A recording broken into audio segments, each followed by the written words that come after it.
Hello,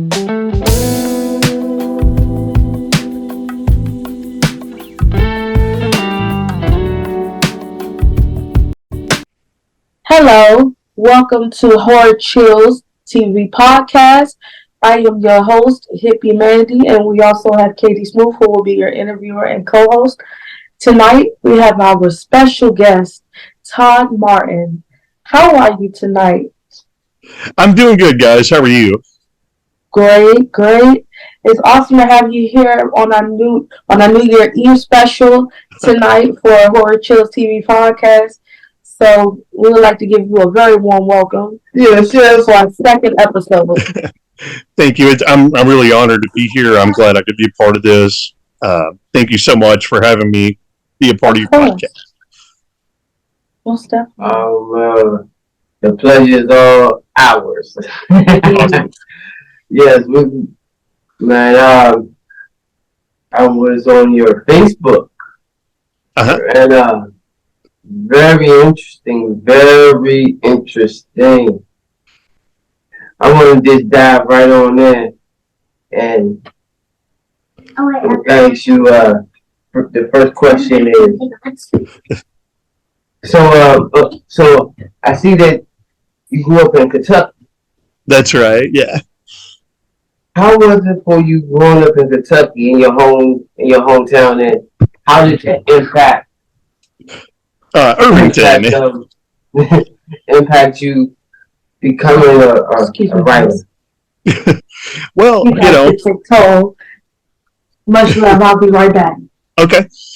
Yeah, a lot of what got me into horror is, when I was growing up, there wasn't a whole lot to do. I grew up in a small town called Irvington, and we had video stores. We had two, like back I grew up in the 80s. So everybody, like even the drugstore, had videos back then. Yeah, so I remember that. Yeah, one of the things we did for fun, we'd go rent videos. And I grew up during the golden age, the slasher flick. My mom and I would go rent movies, and we had Friday the 13th, Nightmare on Elm Street, Sleepaway Camp, which is my all-time favorite movie. So I was going to ask that question too. Yes, Sleepaway Camp's my favorite, man. I met Melissa Rose a couple of years ago. She's a class act. I met Jonathan Tiersten, who played Ricky in that. Oh, guy is awesome, and it was kind of a surreal thing. I actually wrote a movie. One of the segments Melissa Rose was in, I got to write her lines, which was real surreal to me. And she's just all around an awesome person. So cool deal. Like I said, the town I grew up in is tiny, not a whole lot to do. So growing up, you watch stuff like Transformers and He-Man. This is like 84, 85. Yes. One of the highlights of the weekend was we go to the drugstore. They were open on Saturdays, closed on Sundays, and open on Mondays. So you got to keep those videotapes for 2 days. And my mom and I would rent, mostly horror films, and we would watch them all weekend. So that's one of the first things that got me into horror was, growing up on stuff like that. So you discovered So what age did you discover that you really had a passion for writing? I probably about 6th grade. I started writing. Kind of already mentioned, I was into Transformers and He-Man, and I was in 6th grade. Sixth grade, I used to write Transformer and G.I. Joe, Thundercat, Silverhawk stories. Oh yeah, heck yeah! And Silverhawk was. I didn't cut you off, but Silverhawk. That was the best. Silverhawks is one of those that flew under the radar, man. I know a lot of people say it's like a rip-off of Thundercats, but it's really not. Right. Yeah, I dig Silverhawks. So I wrote those stories, and from there it just kind of progressed into, I started thinking, hey, I could do horror films too, or horror stories. But, let me tell you, it's something cool that really got me into writing was that I could decide, like, if Skeletor wanted to kick the hell out of He-Man, he could. You know what I mean? That's definitely, that was when I realized that I liked to write. I used to have a little blue folder that I kept all my stories in, and whenever I was bored, I would be like, I'm going to write a Transformers story. And I wrote one where Scorponok which I just got that action figure for my birthday that year. This is 87. I was like, let's write a story about this where Megatron has this machine that turns inanimate objects into Transformers. So he turns this roller coaster into Scorponok. I know that's not canon, but that's the Todd Martin version. Yeah, but you know what? A lot of the ones that's not canon turn out better. That's just like with the Dragon Ball Z. Yeah. The non-canon. Oh man, the way that these storylines pop in it. Yeah. A lot of them actually should be canon. Yeah. Because it rolls off very well. And I think it's because the people actually give a crap about the material, and you know what I'm saying? So, yeah. That's true. How long have you been a writer? It's about since about sixth grade. I didn't know. So I'm talking about when you got like truly into the profession. Probably around 2002 or so. That's when I got my first script actually published or produced into a film. I was writing like in 1999. I started writing screenplays. And I did one called The Gardener that we tried to shoot ourselves. I was going to direct it. We just had friends. Nobody had ever really acted in it. And it was a nightmare. The only thing that really came out of that is I have a trailer, which is on YouTube, by the way, cheap plug. But, yeah. You know, the way I taught myself how to write scripts, I actually looked up the script for The Howling and kind of saw how it was formatted and everything. And, you know, when I first started out, I was doing it just on Word, so I had to format it myself. I didn't have screenwriting software until probably about 2005, actually. But 2002, I actually wrote a Christmas horror short that called Angel, that Stephanie Beaton, who's Scream Queen, she's done a couple of things. We were actually in a movie that was never released back in 2002 or so. But me and her just really hit it off. And she said, you know, I'm doing a sequel to one of her anthologies called Tales from the Grave 2, Happy Holidays. And she asked me to do a Christmas segment. And I wrote it up and sent it to her. And that was the first, you know, that's technically the first big thing I ever did that actually got made into a film. Was 2002 or so. So, and I'm really proud of that one. I remember showing it to everybody I knew, and most of them were like, "Oh, okay," but you know, you got to start somewhere. As me, as a writer,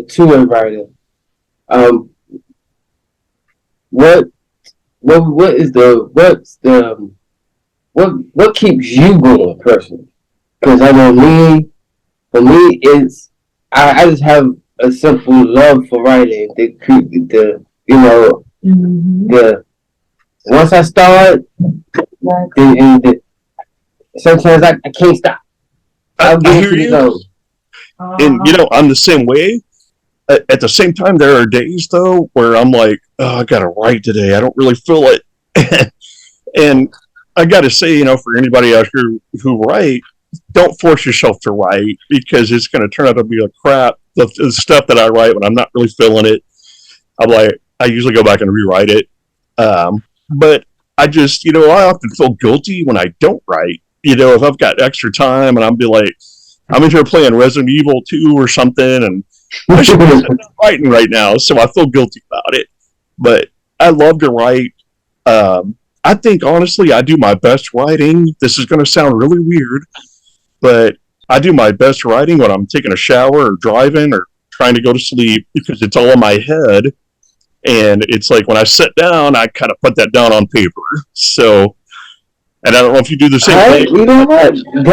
It doesn't sound weird to me, because one of mine is right before bed, and also after I've had me a little. Oh, I hear you. Yeah.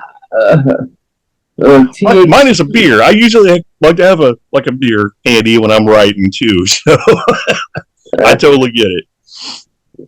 give me some good THC, and then I write to about like 3-4 scripts that night. Yeah, I hear you. Yeah, It's funny. I like to quit right in the middle of things because that will give me like motivation because I'm excited about sitting back down and writing again, if that makes any sense. So, I like to, when I sit down to write, I like to at least write 5 pages of a script. And if I don't get 5 pages, I'm like, damn, I failed today. But that's kind of my goal. If I do more than 5, that's cool. But I want to do at least 5 pages. And sometimes I'm so in the zone. Like today I was working on a script and I wrote like 8 pages like within an hour. And I was like, damn, you go. But I think it's fun for me. And I think that's a big part of being a writer is that you have to enjoy it. It has to be fun. You know what I'm saying? Yes. What would you say was that you had the most fun writing? Like out of everything that you've written, what stands out the most to you? There's an upcoming film called Crackoon. Uh, it's about it's a nod to the cocaine bear thing, where it's a raccoon that gets a hold of some crack and goes on a killing spree. And this thing it's going to come out next year. Fuzzy Monkey Films is doing it. Brad Twigg directed it, which I work with a lot. It's just over the top, just goofy, fun, just a fun horror film in general. There's some comedic elements. I always like to throw a little bit of comedy in there. I don't go over the top with it, but it's just there's some fun death scenes, and that was a lot of fun to write.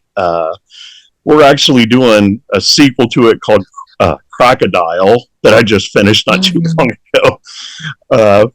With Speaking of that, I seen a little bit of Crocodile. It was pretty interesting.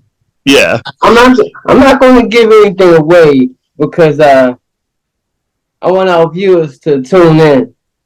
Yeah, and it's just I have to say, very creative.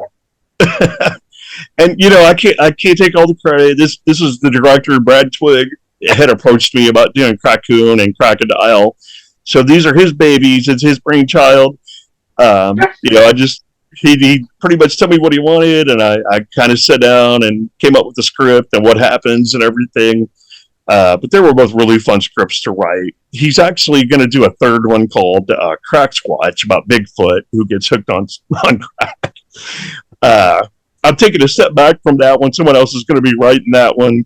But Bigfoot on crack. Yeah. So there's going to be a trilogy. That's dope. That's different. Yeah. That's different for sure. I like that. I'm now going to see it. So I just finished up a script. Shannon Atkins is going to be directing. Matt Burns is in it. Amanda Megan. We got Jeff Kostowitz. I think I just killed his name. Super Ted. He's a great guy. I'm sorry. I apologize, Jeff. But it's called The Sibylla 6, and it's kind of a thriller with some slasher film elements to it. They started filming it a couple of months ago, so it should be fun. I think people will like it. So, all in all, how many people roughly would you say that you written for? How many people? What's that? How many people have you written for? I've worked for Brad Twigg, Matt Burns, Tim Ritter, who did Truth or Dare back in the day. Who's just an awesome guy all around. I've worked with Tim quite a bit. Stephanie Beaton. I was trying to think there was anybody else. Timothy Paul Taylor, who unfortunately passed away this past year. I've done some things. We had written some scripts for him. So I've been keeping myself busy, but it's a good kind of busy. What else do you write other than scripts? Is there anything that you missed? I've actually written a couple of books. My first I had an anthology. It's called Nightmare Tales. I don't think that one's available anymore. but it came out like in 2006.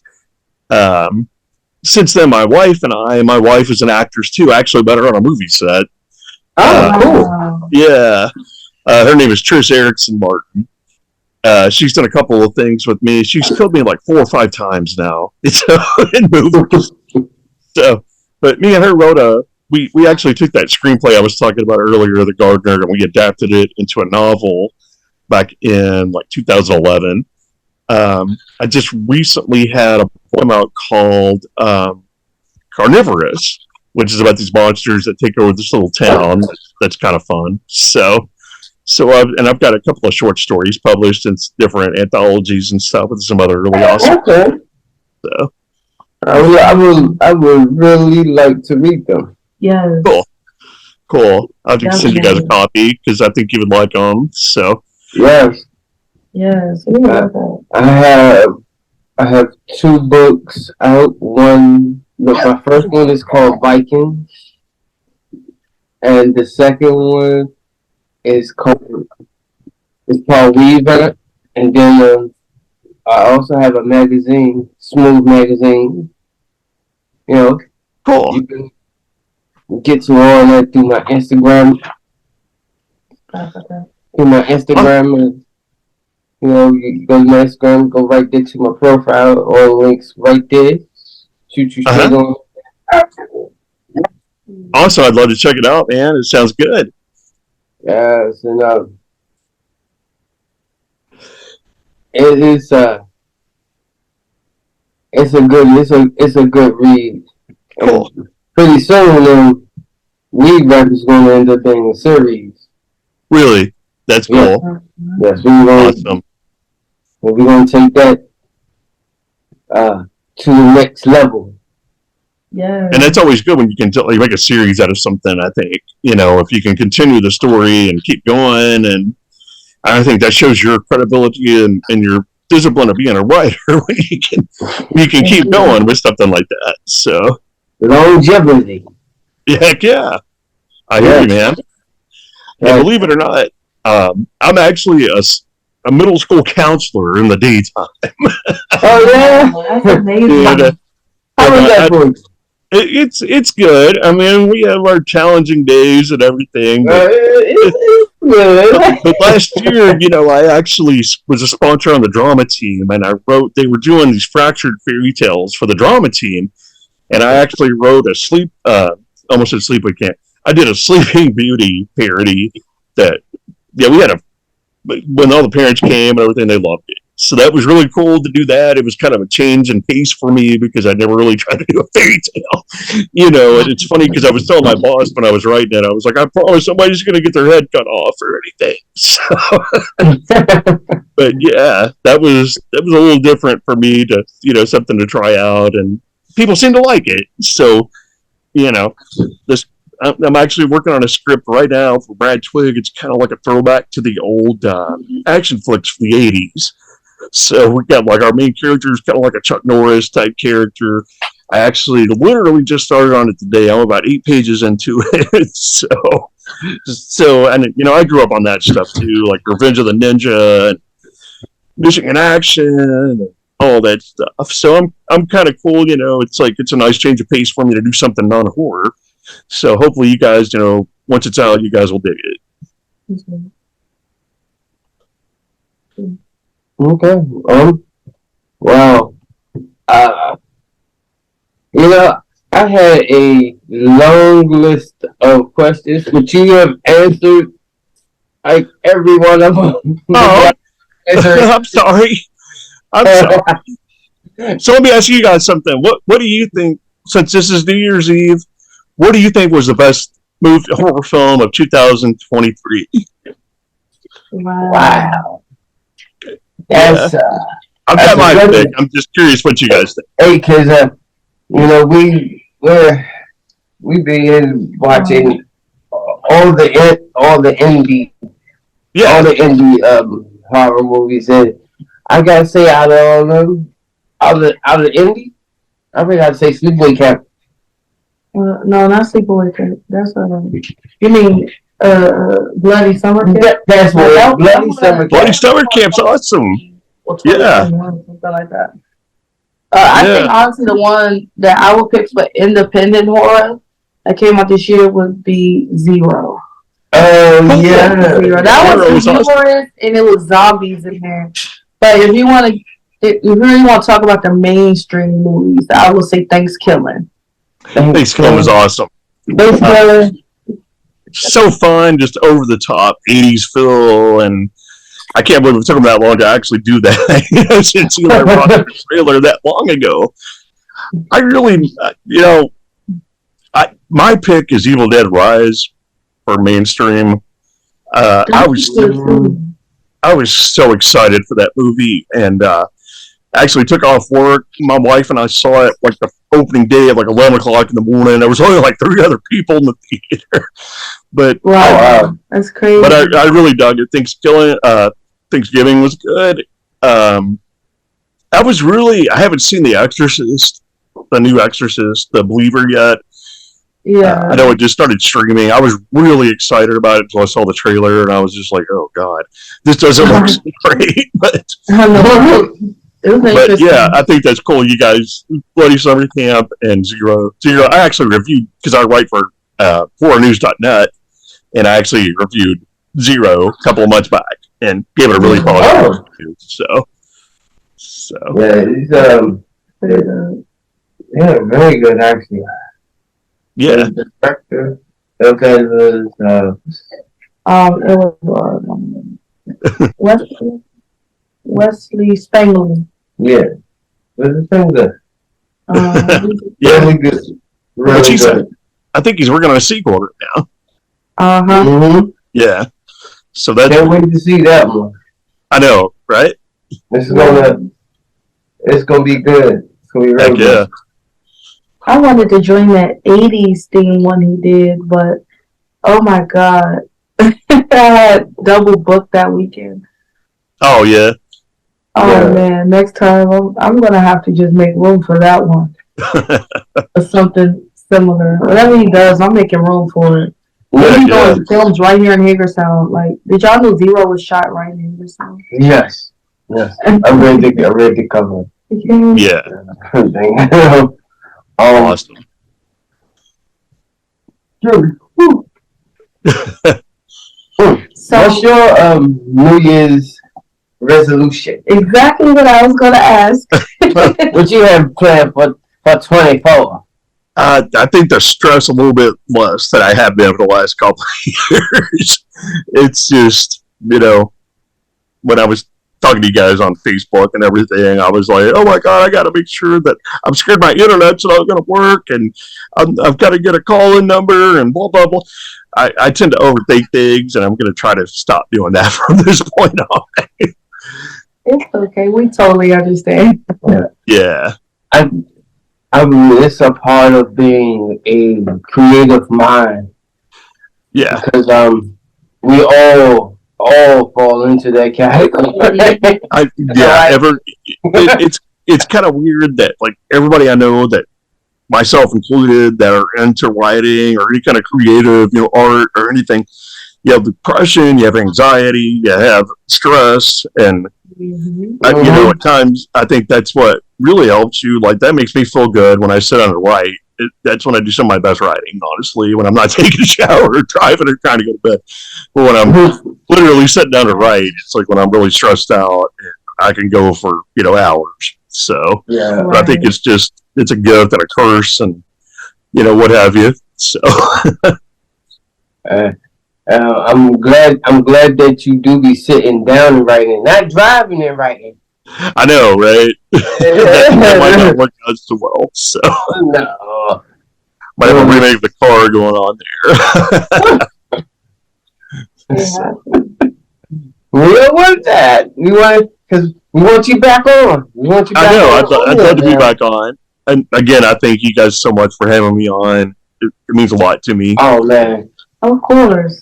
It's a pleasure. It's a pleasure. Yes.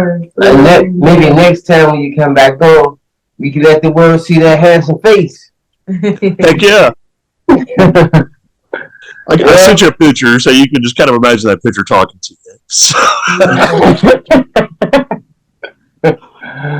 Yes, yes. And I like what's his Oh, new the the icon. New Year Evil. Uh-huh. Yeah, Yeah, Oh, that was a good movie. yeah. Came out back in like 80, 81. The first time I saw it, I was a kid. They showed it when Elvira. I used to still do movies and everything. She would do the movie macabre, and yeah, we'll probably be watching it tonight or tomorrow night. So Okay.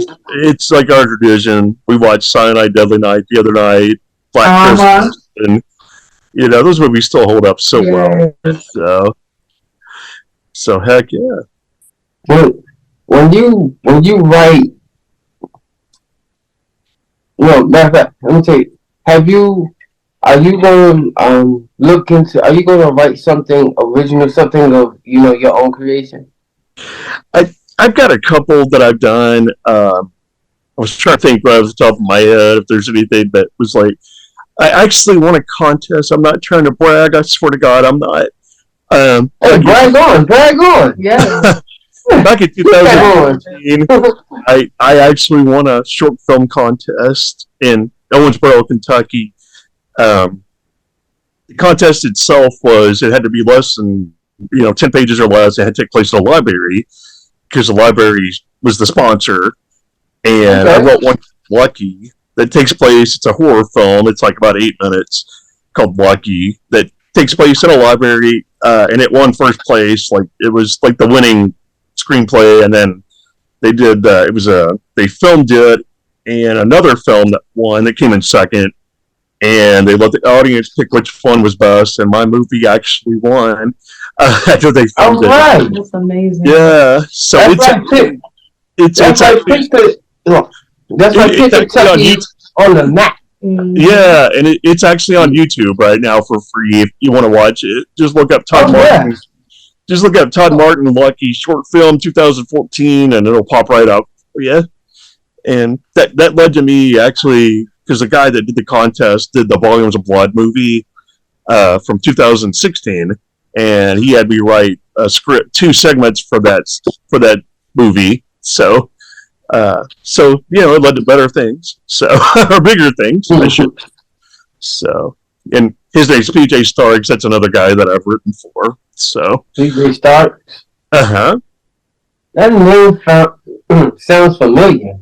Yeah, he did Volumes of Blood and Volumes of Blood 2, and he produces more than anything. So, but he's in Owensboro, Kentucky. So.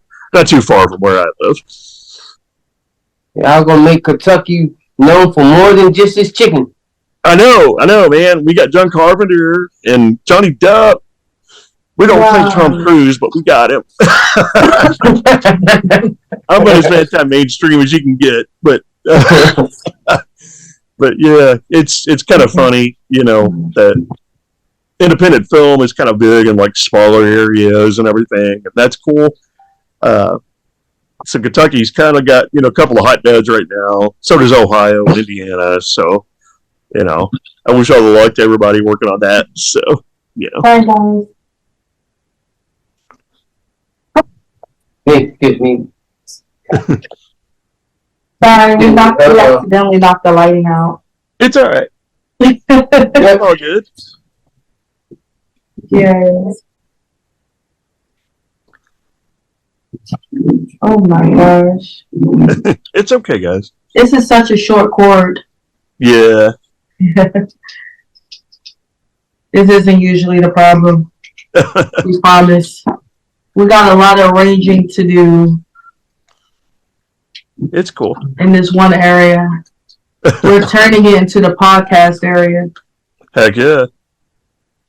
Yes. That is my hips. Okay, there we go. Much better.